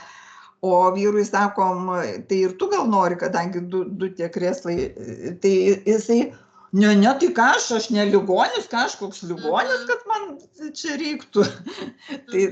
Tai sakau, ką ligoniniai guli, sakau, čia ne ligonėm, nu, bet vat sunku žmonėm taip Taip, išaiškinti. nes dar reikia išeiti iš to mąstymo tokio visuomenėje sukurto, bet ir taip aš labai džiaugiuosi, kad jau tai darosi kažkokia tai savaime suprantamas dalykas, kaip pagalba savo naudoti va tokius netgi ir psichologo paslaugas. Ir aš dar irgi dar pridėsiu prie savo patirties, ką jūs ir kalbėjote, paantrinsiu, kaip šitas aparatas neleidžia nueiti į praeitį arba į ateitį. Nes, pavyzdžiui, aš, kai buvau prijungta prie tų aparačiukų, tai ir mes, bandau nueiti į prisiminimus, ne, ten, pavyzdžiui, į kažkokius nemalonius prisiminimus ir mane išmeta. Taip. Man neina, aš įeinu ir pyst išmeta mane. Tada Net ir kitą pabandau. norėdamas. Taip, neina, tarsi aš sąmoningai bandau prisiminti ir lygiai jau nueinu, išmeti. Tai vėlgi tai rodo ir aš tikrai noriu savo patirtimi pasidalinti, nes neskaičiau, nesiklausiau, pati patyriau. Tai ir nesugebėjau išbūti net kažkokį tai momentą, kažkokiame negatyviame prisiminime, reiškia, va tokiu būdu, jeigu aš tai kartočiau, man jau išmestų iš tos autonominės sistemos, būtent iš tos užfiksuotos. Tai tikrai labai iš savo patirties labai rekomenduoju tam, kas iš tikrųjų yra užsisukę tame, kaip lietuviškai teisingai pasakyti, nežinau, bet kur permastų, va tam savo ratukiai, tikrai labai rekomenduoju, kad išeitų iš to įpročio, nes jau čia įprotis yra pergalvoti visą laiką tą praeitį arba kažkokius įvykius. Ir prie to pripratimo, būtent padeda įsivaizduoti iš to pripratimo prie blogų emocijų. Tai tiesiog sustabdo tą ir taip. Kitas dalykas, dėl vaikų, dar neatsakiau taip pilnai tą klausimą, kaip klausėt, o kaip vaikučiam, mažiem vaikam, kaip tas pasireiškia. Tai esmė tokia ir yra, kad kūdikystėje, kaip sako, iki 1,5 metų susiformuoja 40% asmenybės. Tai mes tiesiog dar žmogutis nepradėjo kalbėti, o jau kiek daug visokių programų yra tenai įkrauta. Tai ir labai dažnai būna tos kūdikystės traumos, kaip vienas iš tokių priežasčių, tai kartais būna, jeigu skausmingos medicinės intervencijos ir daleiskim, arba šiaip kažkoks tai labai emocinis stiprus įvykis, kur vaikui labai reikėjo mamos ir jos nebuvo tuo metu. Tai reiškia, vaiko smegenis, nervų sistema, kadangi yra dar silpna, tai labai greitai gali perdega tą vadinamą amigdalą, kuri kontroliuoja instinktus mūsų. Ir būtent kada perdega tą amigdalą, tai ką reiškia, kad visą laiką pradeda smegenims siunčiamas signalas, kad yra pavojus. Ir būtent mūsų metodas padeda nutraukti tą signalą, nes ir tada, kai amigdala siunčia pavojaus signalą, tai visą laiką, kaip sako, kūnas duoda tas reakcijas arba bėgti. Už tai, kodėl hiperaktyvumas vaikų, čia labai padeda prie hiperaktyvumas, kai yra vaikų.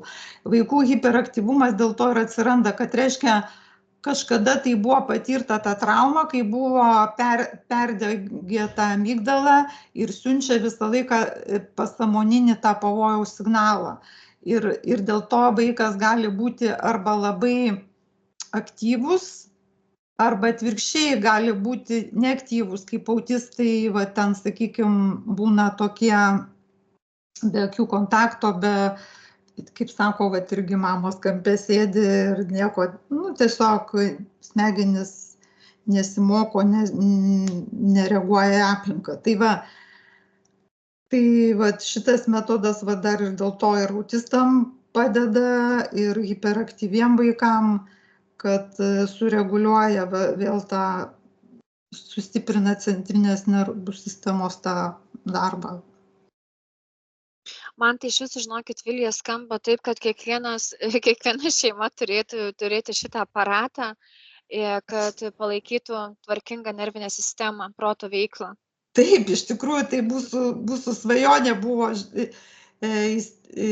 įsteigti kiek įmanoma. Nors iš tikrųjų dabar, aišku, gera žinia, kad labai ir plinta dabar iš tikrųjų ir Vilniuje daug jau tų kabinetų yra tokių kaip mūsų, nes aš net ir kelias mamas irgi paskatinau, vat, kurios turi autistus vaikus, kur, kaip sako, jom jau sunku būtų įsitraukti šiaip į normalią kažkokią darbinę veiklą. Tai vat, įsigijus tą aparatą, jos tiesiog padeda kitom, savo, kaip sako, susikuria darbo vietą ir kartu padeda kitom mamom su tokiais vaikais, kaip sako, palengvina tą būklę jų. Nes aš kiek žinau, tai šitie aparatai yra be proto brangus, tai vat jeigu Šiaip viena tai mama jie brangus, jo. Brangus, kaip, sakykime, kaip mašiną įsigyti. Bet čia investicija jau į savo protą, į Bet savo va būtent čia yra investicija į gyvenimo kokybę. Aišku, ir ten mes suteikiam, jeigu, kaip sako, būna norinčių įsigyti tą aparatą, kaip pamato tą naudą, arba tiesiog, va, pavyzdžiui, kaip yra seni žmonės, demencijos prasideda, Alzheimeriai, tai va čia irgi, kaip sako, jau nepagydys, kaip sako, seno žmogaus nepadarys jaunu, bet stabilizuoja veiklą. Ta prasme, čia nuostabu, čia ypatingai vaikam, matant, kaip tavo tėvai jau praranda tą atmintį, yra baisus dalykas, tai jeigu stabilizuoti jau, kaip pastebėjus tą momentą, stabilizuoti ir bent jau išlaikyti tą kokybišką pabaigą. Taip. Sakau, čia visiems. Tai jūs, Vilija, apmokinat žmonės, ar ne?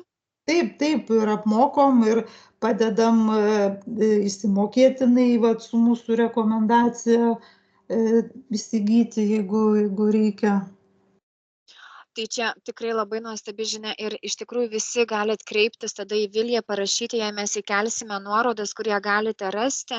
Jeigu norėtumėte pabandyti, tiesiog pas Viliją, jeigu norėtumėte išsinuomoti, jeigu norėtumėte įsigyti, visi klausimai tada jai. Taip, ar pasikonsultuoti, kaip sako, dar plačiau, dar kaip sako, pasiaiškinti, tai mielai lauksim.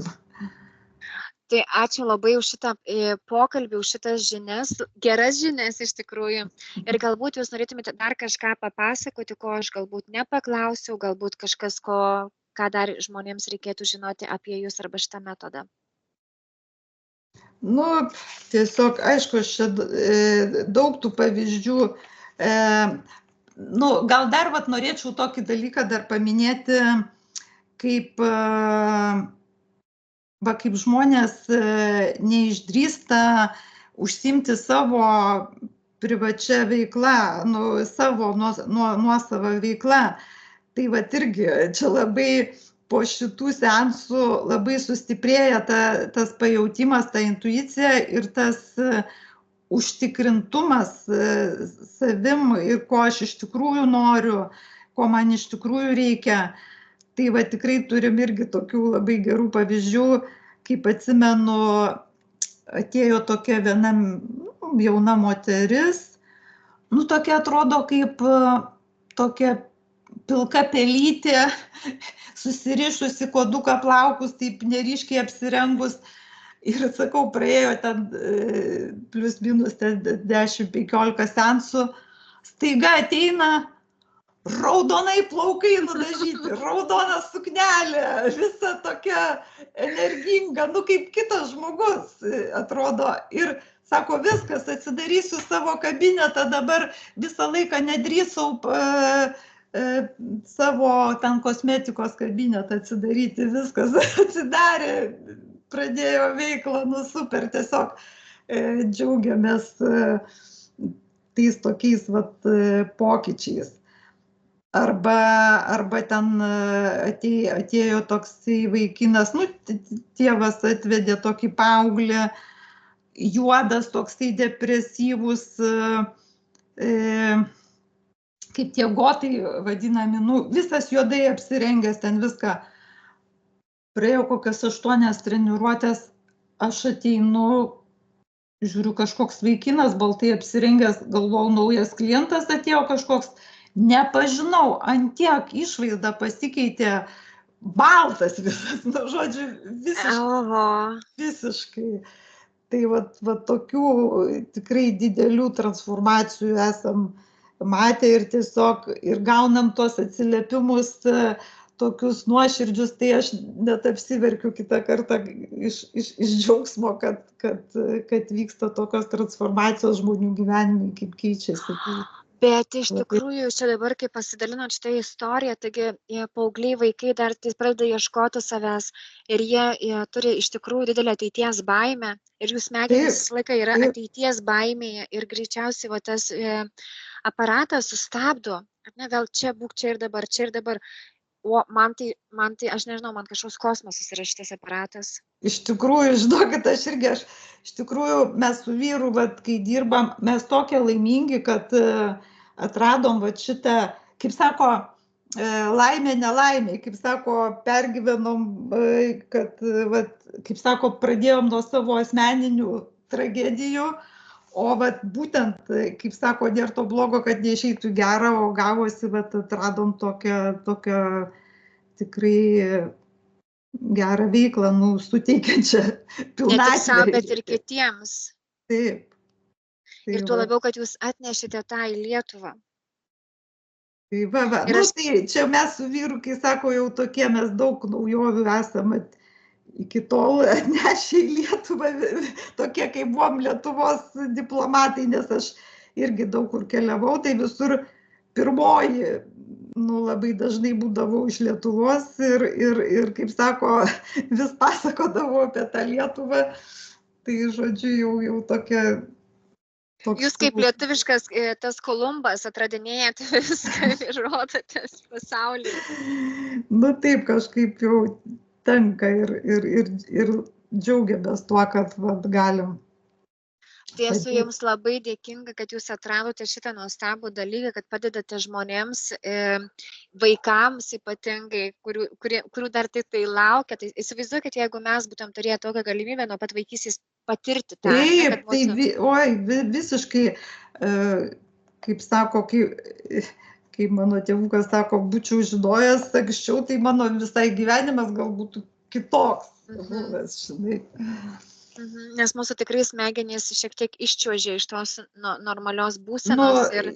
Jo, ir taip, nu, tai dar pavyzdžiui, irgi, kaip sako, bet, nu, dar ką esu pastebėjus, kad ateina žmonės, nu, aš tai kaip skirstau į 2 kategorijas žmonių, taip grubiai, vieni, kurie labai skundžiasi, labai dejuoja, nu, bet jie yra labai empatai ir tie jautrų žmonės, jie ateina, kai pradeda pasakot, atrodo problemų kalnas, ten operacijų, ten visokių nelaimių, viską, ir buvo čia toks vienas atėjo jau pagyvenęs žmogus 70 metų ir atrodo problemų kalnas, jau kažin kaip mes čia padėsim, o mes taip dar juokaujam, sakom, kiek metų tiek seansų reikia, nes kiekvienais metais vis daugiau užsideda tų programų.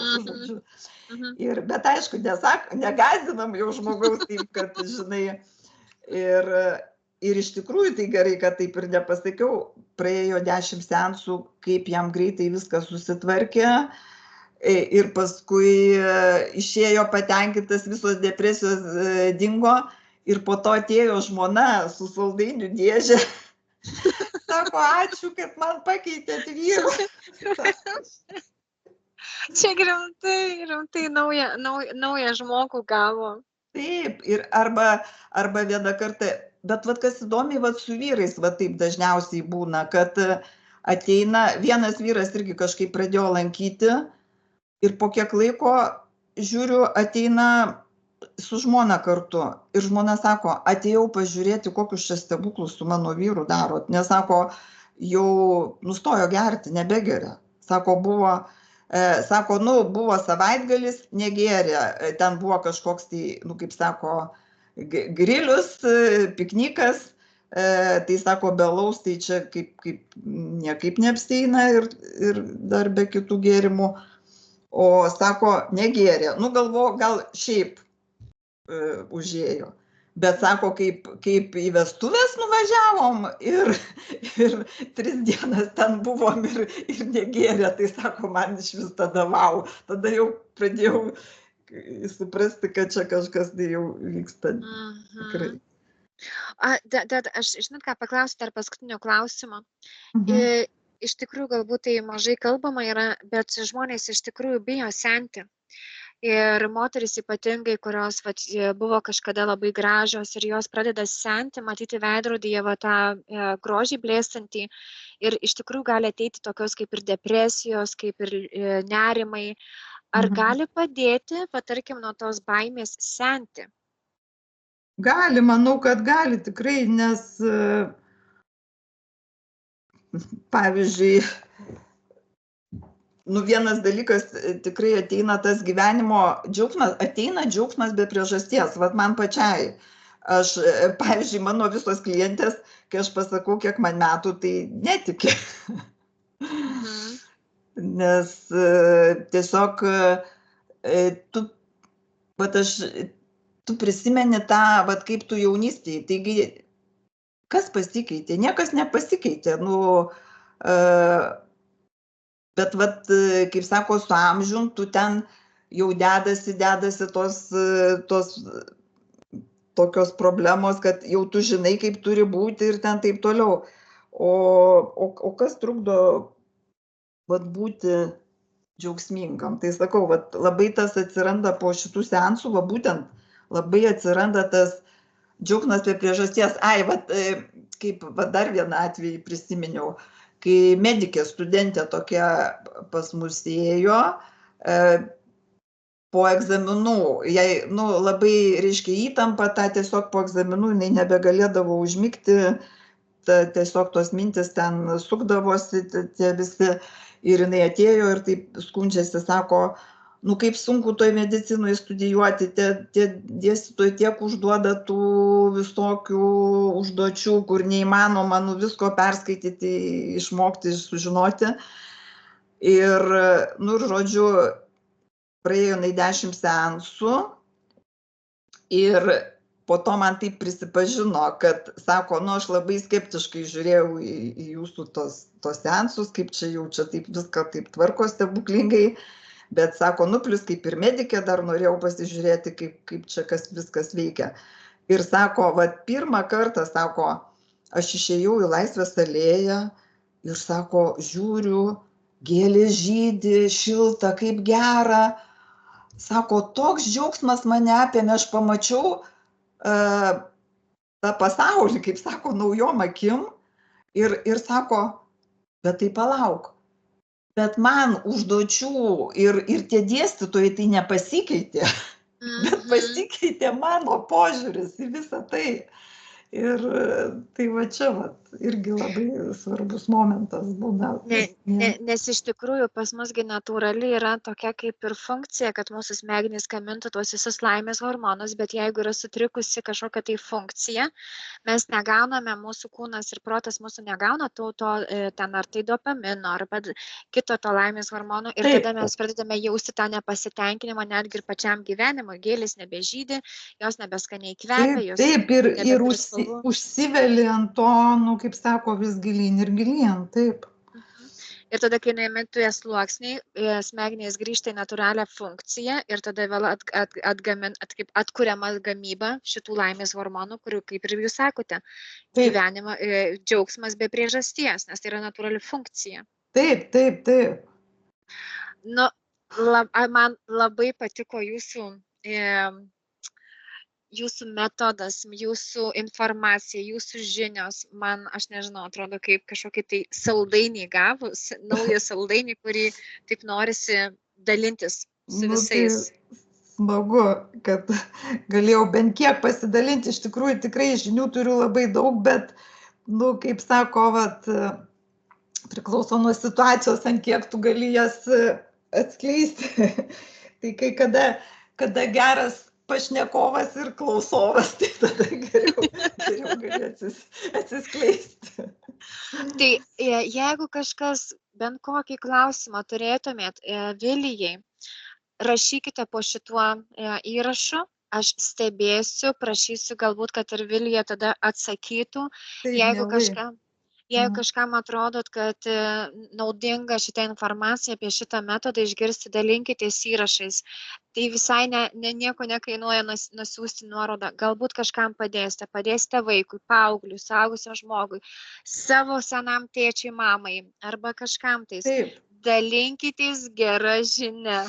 Bet kuriai amžiaus grupiai iš tikrųjų yra tokių stebuklų. Čia, žinai, sakau, visko tiesiog net ir laiko galėčiau dar pripasakoti tokių nuostabių įvykių, atsitikimų. Jeigu dar yra laiko, galiu dar keletą paminėti. Aha, labai būtų įdomu sužinoti dar keletą stebuklingų istorijų. Tai irgi apie paauglius, tai, žodžiu, atvedė tėvas tokį vaikinuką, kur 12 klasėje buvo, jau baigiamoji klasė, vienu žodžiu, ir staiga kažkokie nerimo priepuoliai prasidėjo, žodžiu, vedė visur, vedžiojo pas psichiatrus, pas psichologus, kur tik nevedė. Niekas nepadėjo, jau ir vaistus pradėjo gerti ten ir visokius antidepresantus ir raminančius ir viską. Ir dar blogiau darėsi, jisai, vienu žodžiu, rado tėvas bandantį nusižudyti tą vaiką. Tai tiesiog metė visus darbus ir pradėjo, tiesiog to vaiko nebepaleido ir susirado mus. Ir tos seansus pradėjo daryti, o, žodžiu, vaikas buvo labai gabus, olimpiadų laimėtojas ten, ir staiga toks nerimas, kad tiesiog net į pamokas negali, nei vienos pamokoje neišsėdė, tiesiog baisus nerimas prasidėjo. Ir gydytojai niekur nerado priežasties nuo ko. Ir, žodžiu, pas mus pradėjo eiti ir jam pradėjo po truputį gerėti. Ir mes paskui padarėm tokią išvadą, kas jam buvo iš tikrųjų. Jisai pasirodo, grojo, turėjo ansamblį tokį sunkio metalo, roko. Ir, žodžiu, jisai repetuodavo Rūsy. Ir tada aš supratau, kad kai jie repetuodavo Rūsy, reiškia tos garso vibracijos, ją matyt paveikė, išderinos jos smegenų bangas, tą roko muziką. Tas tranki tokia. Ir, žodžiu, kada po mūsų treniruočių atsistatė jam tas balansas, tai tėvas sako, jisai pradėjo groti, jo net muzikos stilius pasikeitė, jis pradėjo groti šitą solinę gitarą, tą tradicinę, kai sako, švelnę tą muziką. Ir palaipsniui pradėjo pamokas eiti, jau ilgėjo tie procesai, ta prasme, tas nerimas mažėjo ir viskas, ir baigė jis mokyklą. Ir paskui po kokių 3 metų nuėmė ir vaistus, jau tos nuėmė raminančius viską. Žodžiu, po kokių 3 metų vėl tas tėvas paskambino, jau mes galvojom, gal vėl čia tam berniukui kažkas pablogėjo. Sako, ne, tai tas dabar studijuoja medicinoje, ten biogenetika, žodžiu. Wow, eina savo. O kiek jam maždaug reikėjo seansų? Visai nedaug ten, pagrinde mes esam pastebėję, iki 20 seansų praeina, jau įvyksta, jau tikrai turi vykti transformacijos. Taip, iki 20 seansų, tai dar 10 tokių kaip užtvirtinti, kad jau kad būtų ilgalaikis poveikis. Mhm. Praktiškai, kas praėjo 20-30 seansų, tai, nežinau, 80-90% yra, kaip sako, pokyčiai ir pagerėjimas. Tai iš tikrųjų galim pasakyti, jeigu jūs sakėt, jeigu į vieną, pavyzdžiui, kiekvieną dieną po seansą ir paimkime, tai yra mėnesis laiko, reiškia po mėnesio laiko mes galime visiškai pakeisti savo smegenų veiklą, o reiškia visiškai pakeisti savo mąstymą, emocinę būseną ir nuo to keičiasi mūsų gyvenimas, nes keičiasi mūsų pasirinkimai. Taip. Iš tikrųjų, pasirinkimai, kaip ir sakau, net ir muzikos pasirinkimas ir pomėgiai, čia labai gerai paaugliam, iš tikrųjų ateina pas mane, paaugliam labai sunkus periodas, nes iš tikrųjų jie ir augimo, ir harmoninį, ir vėlgi dar ką noriu paminėti, kad nuo 12 metų kaip mūsų nervų sistemos smegenys kaip dirba. Reiškia, nuo 12 metų yra labai daug tų jungčių ir, kaip sako, nuo 12 metų pradeda atsigenėti tos jungtis, dėl ko ir vyksta tas toksai emociniai disbalansai pas paauglius, nes, reiškia, skaito, kad iki 12 metų jau žmogus išmoko visko to, ko jam reikia, prisitaikė prie gyvenimo, kaip sako, išmoko gyventi, kaip reikia gyventi, įgijo tų įgūdžių, kurie jam reikalingi. Ir tada, kaip ir sakiau, kadangi smegenis, kas taupo energiją, nes labai daug pagrindinė energija paėmas smegenų darbas. Tai kad sumažinti tą energijos sąnaudas, nugenėja tas jungtis, kurios nenaudojamos. Ir kas gaunasi, kodėl, sako, paauglystėje galutinai susiformuoja charakteris, nes būtent išlieka tos neuroninės jungtis ir tie įpročiai, kuriuos mes naudojam dažniausiai, tai reiškia, tas charakteris taip ir susiformuoja, tai, kas išlieka, ką mes naudojam, kokias emocijas vyrauja, tai tokios ir išlieka, o to, ką nenaudojam, viskas nusigini. Tai ir išryškėja tas charakteris. Tai būtent paaugliam labai svarbu būtų tos neurotreniruotės, kad, kaip sako, po to pagerinti savo charakterį, savo.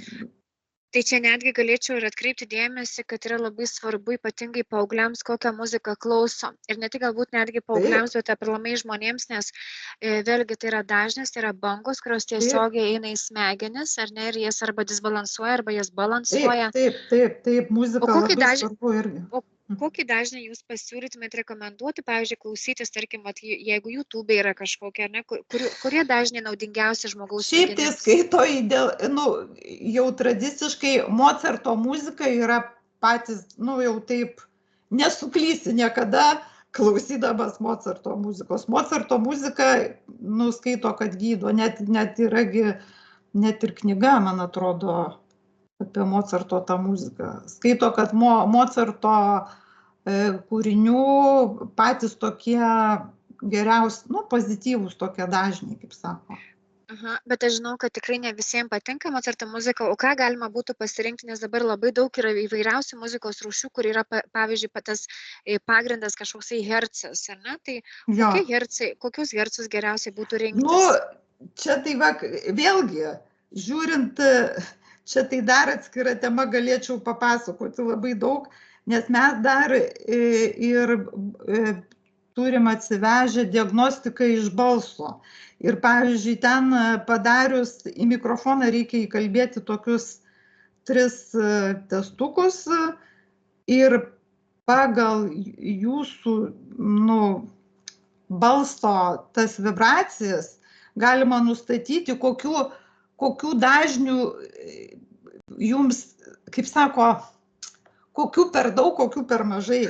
Tai gal Sustokite, Vilija. Man labai įdomu pasidarė, paliekam intrigą. Ir ar sutiksite kitam pirmadienį papasakotume mums apie šitą tokį, man pirmą kartą girdėtą Va čia diagnostiką tai, iš žinokit, balso. dar tokių fantastikų galiu pripasakot. kad Gerai, tai paliksime intrigėlę. Gerai. Vilija, Apie tai dabar garsoterapiją. gerai, ar galėčiau tada prižadėti klausytojams, kurie norėtų paklausyti, kad kitą pirmadienį mes jiems duosime kitų jūsų perliukų. Gerai. Gerai? Tai labai jums iš anksto esu dėkinga tada ir mes nepasakokim daugiau apie tai. Gerai, Tai reiškia, apie Taip. hercus, muzikos hercus irgi tada bus iš Atskirai Gerai, galėsim. atskirai kitą pirmadienį sekite, Gerai. pirmadienį. Tai va, o tada šiandienai aš su jumis atsisveikinsiu iš visos širdies padėkodama jums ir dar kartą paskatinsiu žmonės klausti, jeigu tikrai jums iškilo kažkokiu tai klausimu iš to, ką papasakojo mums šiandien Vilija. Ačiū labai ir jums už pakalbinimą. Labai malonu man buvo jūs pakalbinti. Tai visiems gražios dienos ir iki kito pirmadienio su Vilija pratęsimui. Iki. Iki. Sudie.